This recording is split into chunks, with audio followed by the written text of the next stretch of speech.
Ang susunod na programa ay rated PG. Patnubay at gabay ng magulang ay kailangan sa mga batang manonood.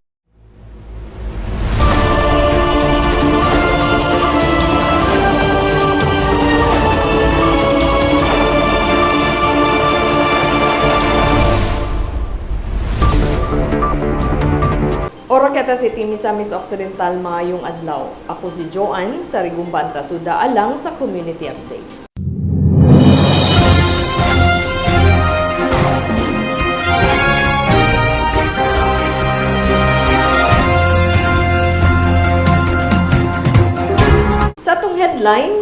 Sa atong headlines, Mayor Acosta mohatod sa pinakaunang State of the City Address sa Dakbayan sa katapusang adlaw sa Agosto. One Family, One Professional Program Orientation ang gihugupan sa kapinlibo ka mga excited nga mga grantee sa probinsya. Malampusong gitapos sa Sangguniang Kabataan sa Oroqueta City Council ang Summer League 2023. Ug karon sa tong detalye, Mayor Acosta mohatod sa pinakaunang State of the City Address sa Dakbayan sa katapusang adlaw sa Agosto. Aniya ang kumpletong detalye. Usa sa gipaabot nga kalihukan sa Oroqueta City, naghinam-hinam nga gipangandaman sa pangagamhanang lokal ang pinakaunang State of the City Address ni Oroqueta City Mayor Lemuel Merrick M. Acosta karong Agosto 31, 2023 alas 3 sa kahaponon didto sa Latter Silita Place sa Purok 3, Barangay Mubod ning syudad.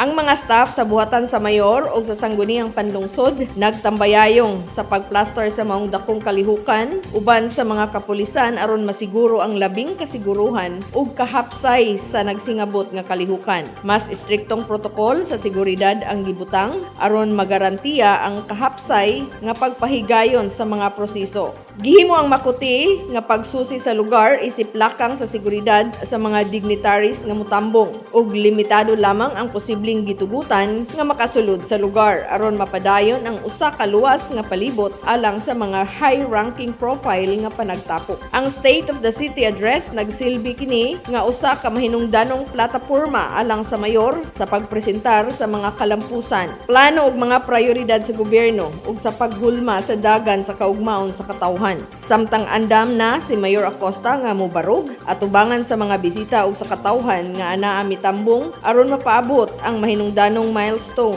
nga nagpunting sa sihag nga pagdumala, mga kaakuhan ug sa pagpaambit sa iyang mga panlantaw aron sa pagpalambo sa dakbayan karon ug hangtod sa sunod pang mga katuigan. One Family, One Professional Program Orientation ang gihugupan sa kapinlibo ka mga excited nga mga grantee sa probinsya. Aniya ang kumpletong detalye. Aron mahatagan ni Governor Henry Waminal ang mga kabus nga mga estudyante sa probinsya sa Misamis Occidental og access sa edukasyon sa kolehiyo para makabot ang ilang pangandoy, makakita og insaktong trabaho ug labaw sa tanan, maputol ang giatubang nga kalisod sa pamilya. Natao ang Asenso Pamilya, One Family, One Professional Program kon OFOP, kutay sa panlantaw ni Governor Waminal para sa Misamis Occidental nga mao ang 5Ms, nga mao ang Misamisnon, magpuyong malinawon, malambuon ug malipayon. Gipangunahan ni Governor Waminal ang orientation sa OFOP niadtong August 23, 2023 didto sa Asenso Misamis Occidental Sports and Cultural Center. Ang ikaduhang adlaw nga orientation human sa unang adlaw nga didto sa Tangub City gipahigayon uban sa duha ka lungsod nga mao ang Don Victoriano ug Bonifacio. Gihatagan sa makabungog nga pagpakpak og syagit sa pagpasalamat sa mga grantees sa One Family, One Professional Program si Governor Waminal.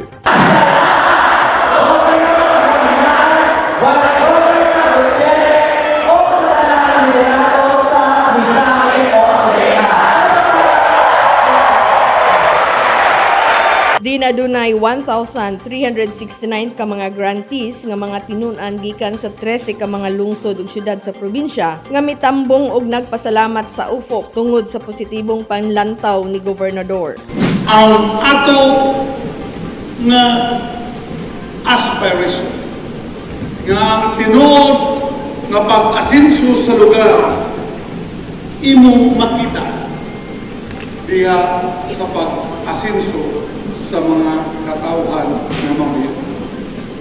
Buot pa sa dili hingpit dili realistic ang pag-asenso sa lugar kung ang mga tao nga namuyo dili mo asenso. So, para paghatag o katuman, realization sa mga aspiration,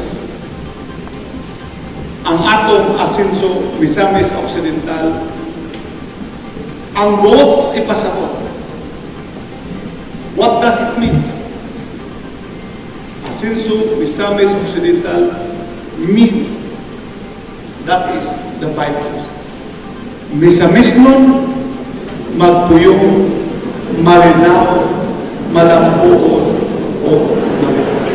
Matod pa ni Governor Waminal nga ang UFOP usa sa mga pamaagi aron mahunong na ang kalisod. Mao nga tabangan ang usa ka miyembro sa pamilya nga makahuman sa pag-eskwela para mahunong ang cycle sa generational poverty pinaagi sa edukasyon. O gihimo na ni Governor Waminal sa Misamisnon ang iyang unang lakang. Niya na ang inyong gobyerno.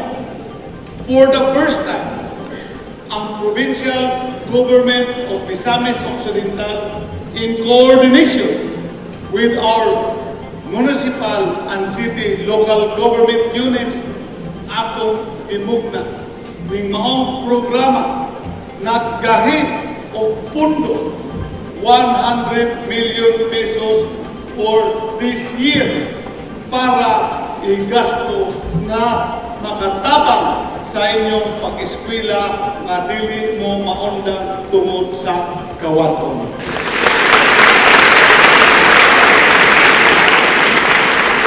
Apagahon sa probinsya ang tuition o miscellaneous fee nga mokabat sa kinatibuk ang kantidad nga 25,000 pesos matag semester nga ihatag kada bulan sa kantidad nga 5,000 pesos matag grantee. Walay giset nga kinahanglang kabuton nga grado basta mapasalang ang tanang subject. Gani aduna pay plano ang probinsya nga ihatag nga mao ang capability training sa dili pa mo graduar aron mahimong andam ang grantee para sa sunod lakang nga mao ang pagpanarbaho. Hugot nga hangyo sa gobernador sa mga grantee nga maningkamot og likayan ang tanang matang sa bisyo ilabi na ang droga aron mapatunhay ang kalinaw sa probinsya isip bugti sa oportunidad nga gihatag kanila. Walay hunong si Governor Waminal sa paghatag og daghan pang mga maayong oportunidad sa Misamisnon aron mahatagan sa katumanan ug masinatian sa katawhan ang pag-asenso sa probinsya luyo sa mga pagpangdaot kaniya. Samtang sa pikas nga bahin gidayeg ni Oroqueta City Mayor Lemuel Merrick M. Acosta ang OFOP. Isip usa ang dakbayan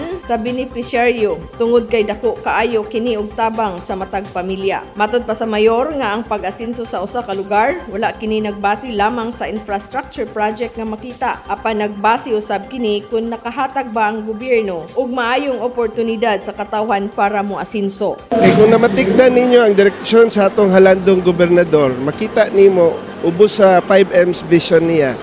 Kompleto kini. Ang infrastructure will be there as catalyst for growth sa ato ang mga komunidad. Pero sa sustainability, ing focus ang ato ang gobernador sa paghatag og oportunidad sa atong mga kabataan para ugma damlag sila'y mukupot sa rinda dili lang sa pagagamhanan sa ato ang probinsya o sa mga munisipyong syudad sa Misoc kung dili ang rinda sa pagpadagan sa ato ang sosyedad ugma damlag nga mapadayon ang pag-asenso sa Misamis Occidental. And to me, this is the essence of the program that is launched by our governor today. Nakita ni Mayor Acosta ang kadasig sa mga kabataan sa UFOP gikan sa pagsugod hangtod sa pagtak-op sa activity nga gikalipay kini pag-ayo sa mayor ug gipasalig ang hingpit nga suporta sa programa tungod kay nagtuo si Mayor Acosta nga ang edukasyon usa sa mga pamaagi nga mulambo ang pamilya uban sa paglambo sa syudad. Nag-ampo lang no, kay susama sa gingon ni Governor kinitanan para ilahon, no? Walay para kang gobernador, walay para sa mayor niini kung dili para ni sa pag-asenso sa ato ang probinsya. Nagpasalamat usab ang usa sa grantee nga si Christian Jade Bulieno sa Oroqueta City, usa ka 4th year college sa kursong criminology. Nagpasalamat ko ni Gov sa aning event karon sa iyang paghatag sa mga kabatanunan sa napili mo kami sa beneficiary nga makatabang ni sa among pagskwela sa mga ginikanan po gamito na mo sa eskwelahan magamit gini siya nga kwarta. Salamat kayo sa ni Gov ug sa tanan mga leaders sa Misamis Occidental. Malampusong gitapos sa Sangguniang Kabataan sa Oroqueta City Council ang Summer League 2023. Aniya ang kumplitong detalye.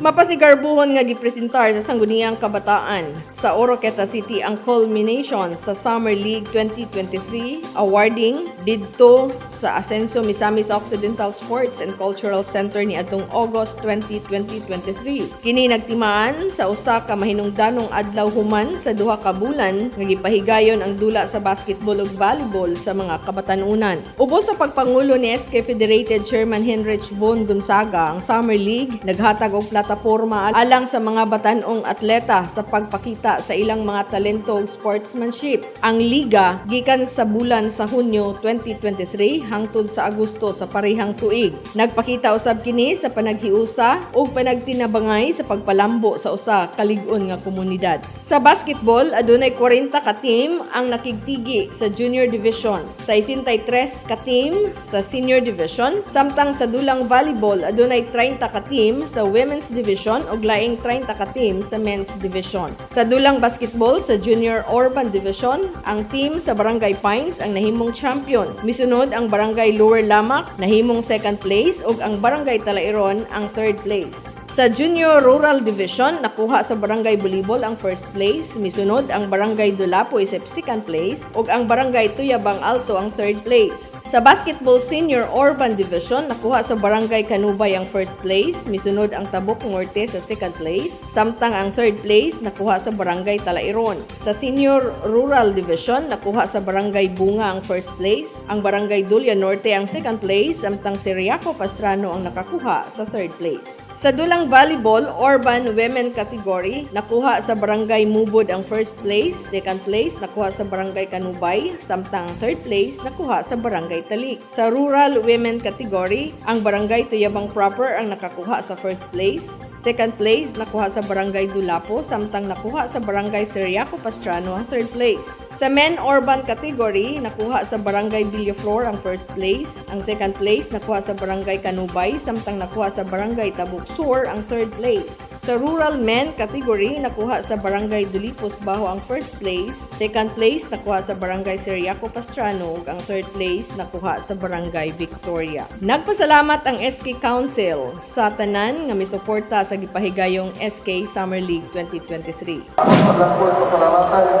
ang mga tao nga nagpalayo sa ato ang Summer League. Kaya without them, iligid possible na ito po sa Summer League. Kabalaman mo nung ang atong Summer League, daghan yun ang mga kuhan. Daghan na ito po mga rumors, na good feedback, na bad feedback. Pero overall, nalipay ka hindi kay successful ang atong Summer League. No? At magkakaroon ng mga kaliman. For the past, past 3 years, wala pa naka-Summer League. And after the pandemic, wala itong first time na naka-Summer League ta. And that would not be possible without the support of our very own City Mayor, Honorable Mayor Acosta, sa ato ang City Vice Mayor, Honorable Virginia Almonte, sa mga City Councilors, o Congressman Jason Almonte. Mipaabot usab si Vice Mayor Aurora Virginia Almonte sa iyang pag-congratulate sa SK Council nga nahimong mabulokon ug nagmalampuson ang duha ka bulan nga Summer League luyo sa mga hagit nga misulay pagbabag sa ilang tumong apan nagpabilin ang ilang kahinam nga ipadayon ang nasugdan nga mga dula aron mahatagan sa kamahinungdanon ang Summer League 2023 apan tungod sa suporta sa mga kabataan, mga ginikanan ug sa mga lideres na himong nagmalampuson ang maong activity. Grabe tayo ang mga supporters, no? Mga ginikanan, magdala ng bata, mga agaw, tanan mga barangay official na dito.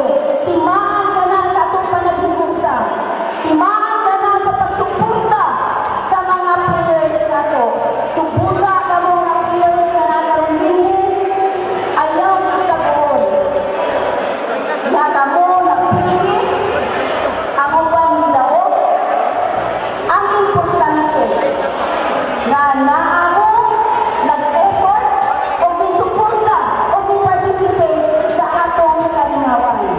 Gidayig ni Oroqueta City Mayor Lemuel Merck M. Acosta ang kalampusan sa SK Council sa gipahigayong Summer League 2023. Pagpakan na to ang actual SK karon kay for handling a very successful Summer League competition nato diri sa atuang Dakbayan. Pagpakan na to sa nagbalik ni anak. Nasayin ko na gamay mga kasikas, gamay nga reklamo, pero that will always be part of any endeavor. Di na perfecto. Ang akuha lang, ang atuwa ng SK, gibuhat nila ang tanan para sa atuang mga kabatanunan. Rason ngano dili makabalibad ang mga lideres sa Dakbayan sa suporta para sa SK bisan paluyo sa gibating tendonitis sa mayor. Mao kini ang maayong kabilin sa SK Council Batch 2010-2023 nang hinaot si Mayor Acosta nga mapadayon ang mga maayong gawi nga nasugdan sa nagsunod nga batch sa SK aron makabot ang tumong nga molambo ang sikta sa kabatanunan sa Dakbayan. Ana usab ang presensya nila City Councilor Eileen Taladua, City Councilor Noel Undag ug ni City Councilor Josebel Maginay. Samtang sa susamang higayon gawa sa culmination ceremony sa Summer League, giablihan usab ang Linggo ng Kabataan 2023. Diin adunay invitational pop dance contest nga giapilan sa siyam ka mga contestant nga gikan sa nagkalain-laing lugar. Samtang nakuha sa valorous dancer nga gikan sa Osami City ang first prize. Second prize nakuha sa 7109 Ripen nga gikan sa Katipunan sa Zamboanga del Norte ug ang third prize nakuha sa Lanao Ground Kills. Mao kato ang naglangkob sa community update. Sa ngalan sa kinatibuk-ang puwersa sa Oroqueta Community Channel. Ako si Joanne sa Regumban Tasuda, mingon kaninyo put God first in everything you do. God bless Oroqueta. God bless Distrito 1. God bless Misamis Occidental.